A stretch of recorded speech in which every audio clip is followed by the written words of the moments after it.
Hello everyone, welcome back to my channel. So recently आपने Chhaava movie देखी होगी। उसमें आपने देखा होगा कि कैसे संभाजी महाराज को औरंगजेब ने संगमेश्वर से, जो कि रत्नागिरी के पास है, वहां से बंदी बनाया था। बट एक्चुअली उन्हें औरंगजेब ने बंदी बनाकर धर्मवीर गढ़ लेकर गया था और उन्हें वहीं बहुत टॉर्चर किया था। लाइक उनके नेल्स निकाल दिए थे, आईज फोड़ दी थी, जबान काट ली थी। और आज मैं आप सभी को उसी धर्मवीरगढ़ लेकर आई हूँ, जिसे पेटगांव फोर्ट और बहादुरगढ़ के नाम से भी जाना जाता है। पुणे से ये 100 किलोमीटर्स पड़ता है और अगर आप ट्रेन से यहाँ आना चाहते हैं तो धर्मवीरगढ़ का नियरेस्ट रेलवे स्टेशन है कस्ती, जहाँ से धर्मवीरगढ़ बस 13 किलोमीटर्स के डिस्टेंस पे है। तो हमने अपनी जर्नी सुबह 7:30 बजे पुणे से स्टार्ट की और दौंड पहुंचकर हमने ब्रेकफास्ट किया। दौंड से धर्मवीरगढ़ 43 किलोमीटर्स था और हम 11 बजे तक धर्मवीरगढ़ पहुंच गए।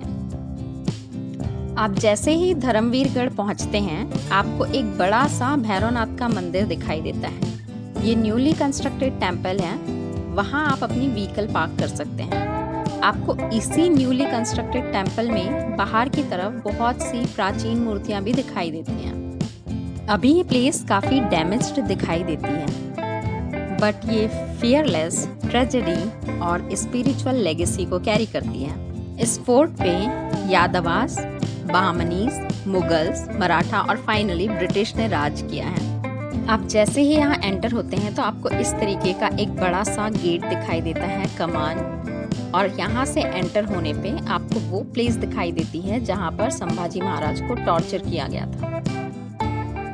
आपको इस तरह का एक पिलर दिखाई देता है, जो अभी फुल पिलर तो नहीं है, बट एक छोटा सा स्तूप जैसा बचा है और एक बोर्ड सा दिखाई देता है जिसमें संभाजी महाराज का नाम लिखा हुआ है। यहाँ आकर मुझे पेन और प्राइड की मिक्स्ड फीलिंग आ रही थी।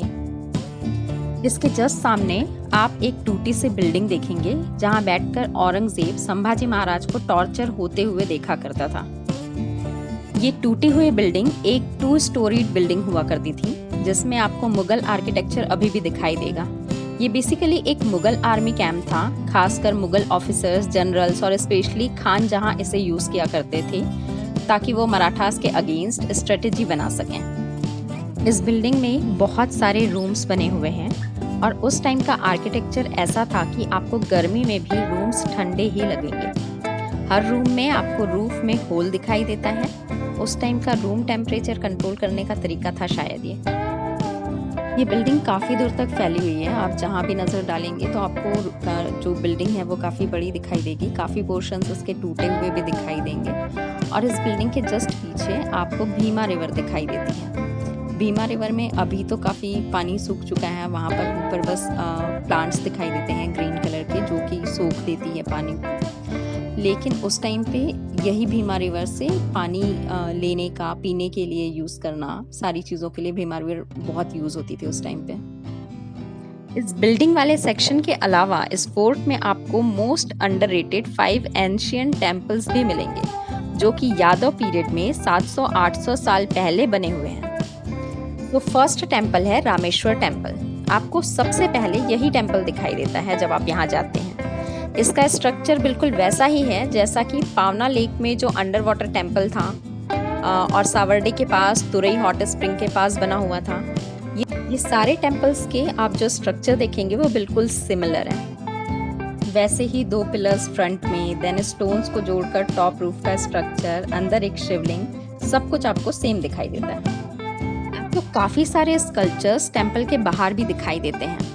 ऐसे ही मैंने जो बाकी 2 टेम्पल्स बताए जो सिमिलर टेम्पल्स हैं, वहाँ पे भी आपको ऐसे ही स्कल्पचर्स दिखाई देते हैं, लेकिन वहाँ पे काफ़ी सारे स्कल्पचर्स तो डैमेज्ड हैं, यहाँ पे काफ़ी अच्छी कंडीशन में हैं। आपको डिस्क्रिप्शन में वो 2 टेम्पल्स का वीडियो भी मिल जाएगा, तो आप चाहें तो वो भी एक बार चेक कर सकते हैं ताकि आप कंपेयर कर सकें। इस टेम्पल से 100 मीटर की दूरी पे आपको दूसरा टेम्पल दिखाई देता है, जिसका नाम है मल्लिकार्जुन टेम्पल।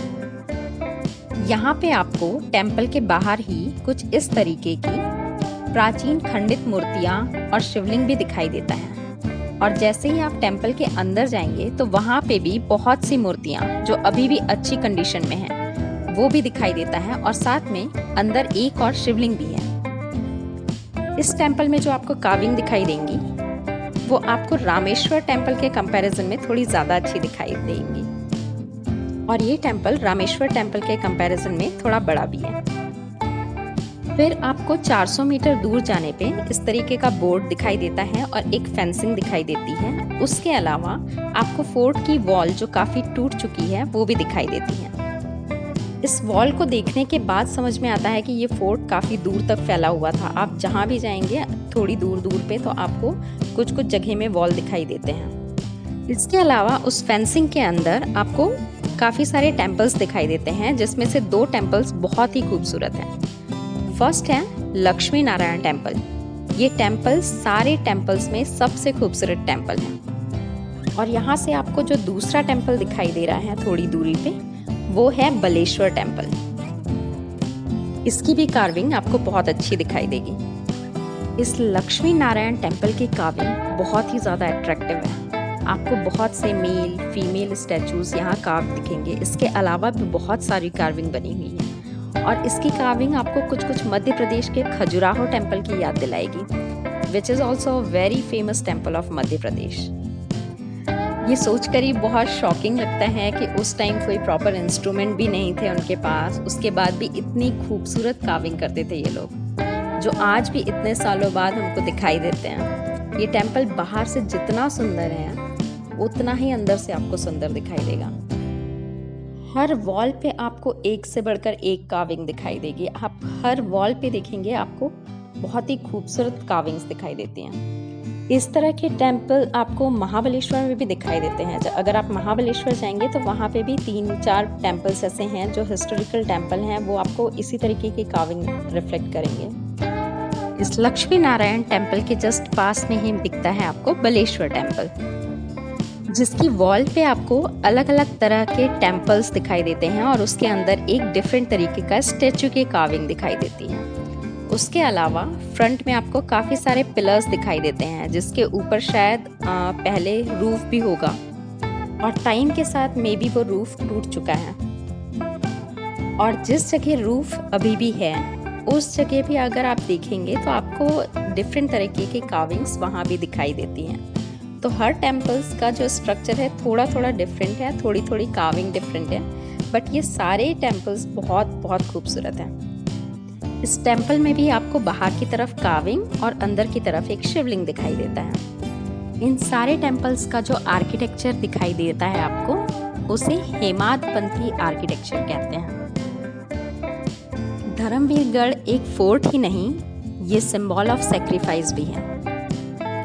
संभाजी महाराज के सेक्रीफाइस से लेकर मुगल के प्रेजेंस से लेकर यादव डायनेस्टी के स्पिरिचुअल लेगेसी तक इस प्लेस में सब कुछ है। तो अगर आप हिस्ट्री, हेरिटेज या फिर पुणे या अहमदनगर से आने के लिए बस 1 डे गेटवे एक प्लेस देखना चाह रहे हैं तो ये प्लेस आपके लिए बिल्कुल परफेक्ट है। तो अगर आपको ये वीडियो हेल्पफुल लगा, इन्फॉर्मेटिव लगा और आप वही इमोशन फील कर पाए जो मैं यहाँ आकर फील कर पाई, तो प्लीज़ इसे लाइक करें, शेयर करें, कमेंट करें और चैनल को सब्सक्राइब करें। फिर मिलती हूँ मैं आपको नेक्स्ट वीडियो में। Till then bye bye.